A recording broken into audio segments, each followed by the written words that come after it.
आम आदमी पार्टी के संयोजक अरविंद केजरीवाल ने गुजरात के विसावदर उपचुनाव के प्रचार में खड़िया गांव में जनसभा की। इस दौरान उन्होंने बीजेपी पर निशाना साधते हुए कहा कि राजकोट से जूनागढ़ तक की सड़कें बेहद खराब स्थिति में हैं। केजरीवाल ने आरोप लगाया कि पिछले 3 साल से सत्ता में रहने के बाद भी बीजेपी गुजरात को अच्छी सड़कें, रोजगार, बिजली और किसानों को सही दाम तक नहीं दे पाई है। उन्होंने कहा कि सरकारी भर्तियों में पेपर लीक हो रहे हैं और युवा बेरोजगार हैं। मैं परसों दिल्ली से गुजरात आया।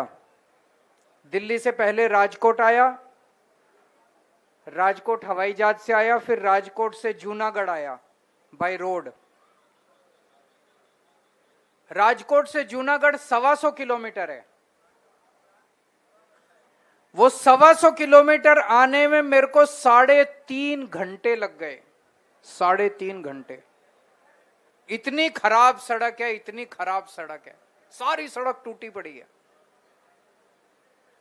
3.5 घंटे 125 किलोमीटर मतलब 40 की स्पीड से गाड़ी चल रही थी। पूरी दुनिया के अंदर आजकल ऐसी सड़कें बन रही हैं जहां पे 200 किलोमीटर की स्पीड से गाड़ियां चल रही हैं। हमारे देश के अंदर ही ऐसी सड़कें हैं जहां 100 किलोमीटर की स्पीड से गाड़ियां चल रही हैं। 30 साल से भारतीय जनता पार्टी का शासन है यहां पे गुजरात में। 30 साल शासन करने के बाद आज गुजरात 40 की स्पीड से चल रहा है। मैं फिर कल रात को जूनागढ़ होटल में ठहरा हुआ हूं। जूनागढ़ से कालसारी गया, सारी सड़क टूटी पड़ी है। फिर अभी जूनागढ़ से मैं यहां आया, सारी सड़क टूटी पड़ी है। 30 साल में भाजपा ने क्या दिया आप लोगों को? मैं होटल में ठहरा हुआ हूं, हर 1 घंटे में बिजली जा रही है। बिजली भी नहीं है। कल हम कालसारी गए थे गोपाल, वहां उस गांव में भी बिजली नहीं थी। अभी हम जिस गांव में गए वहां भी बिजली नहीं थी। बिजली भी नहीं है, सड़क भी नहीं है। युवाओं से बात करो, उनके पास रोजगार भी नहीं है। जो पेपर होते हैं हर पेपर लीक होता रहता है। महिलाओं से बात करो, घर का खर्चा नहीं चलता, महंगाई इतनी ज्यादा हो गई है। किसानों से बात करो, उनके पास खाद नहीं है, बिजली नहीं है, पानी नहीं है, फसलों का दाम नहीं है। 30 साल से भाजपा ने क्या दिया आप लोगों को? दुख दर्द के अलावा कुछ नहीं दिया। सिंगापुर एक छोटा सा देश है, गुजरात से भी बहुत छोटा सा देश है। 1963 में आजाद हुआ और 1993 30 साल के अंदर वो दुनिया का सबसे अमीर देश बन गया। सिंगापुर छोड़ो, दिल्ली को लेते हैं। दिल्ली में आम आदमी पार्टी की 10 साल सरकार थी। जब हमारी सरकार बनी, दिल्ली में ऐसे ही इतनी बिजली जाया करती थी। 10 साल के अंदर हमने दिल्ली में 24 घंटे बिजली कर दी, पावर कट 0 कर दिया हम लोगों ने दिल्ली। 10 साल में हमने दिल्ली में बिजली मुफ्त कर दी।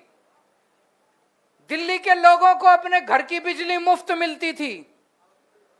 10 साल के अंदर हमने सरकारी स्कूल शानदार कर दिए, अस्पताल शानदार कर दिए, सबका इलाज मुफ्त कर दिया, सड़कें अच्छी कर दी, पानी ठीक कर दिया। अभी पंजाब में हमारी सरकार बनी, 3 साल हुए हैं पंजाब में सरकार। 3 साल, बस 3 साल। 3 साल के अंदर पंजाब के खेतों में, एक एक खेत के अंदर हमने नहर का पानी पहुंचा दिया। पहले नहर का पानी नहीं जाता था वहां पे। पहले किसानों को वहां बिजली नहीं मिलती थी, अब एक एक किसान को 8-8 घंटे बिजली मिलती है दिन के अंदर, दोपहर के अंदर 8-8 घंटे अपनी सिंचाई के लिए। अभी सिंचाई का सीजन चल रहा है किसानों का, वहां पे धान की खेती होती है, धान की खेती चल रही है। 8-8 घंटे किसानों को सिंचाई का पानी मिल रहा है। अगर 3 साल के अंदर हम इतना शानदार काम कर सकते हैं, अगर 10 साल के अंदर हम दिल्ली में इतना शानदार काम कर सकते हैं, तो भाजपा 30 साल के अंदर तो कर सकती थी। लेकिन आज मैं दिल्ली से आया हूं, विसावदर विधानसभा के लोगों को सैल्यूट करने के लिए। विसावदर बिल्कुल अलग है। 30 साल तक भाजपा को पूरे गुजरात ने वोट दिया, लेकिन पिछले 20 साल से विसावदर ने भाजपा को वोट नहीं दिया। कमाल के लोग हो आप लोग, आपने पहचान लिया इस पार्टी को। तो हमने अपनी पार्टी के अंदर चर्चा की, और हमने अपने सबसे मजबूत नेता गोपाल इटालिया को आपको दिया है। गोपाल इटालिया ने आम आदमी पार्टी को शुरू किया, फाउंडर है वो, गुजरात के अंदर उसने आम आदमी पार्टी को शुरू किया है। अगर गोपाल इटालिया हारेगा तो गोपाल इटालिया नहीं हारेगा, विसावदर की जनता हारेगी। ये आपके लिए लड़ेगा। राष्ट्रीय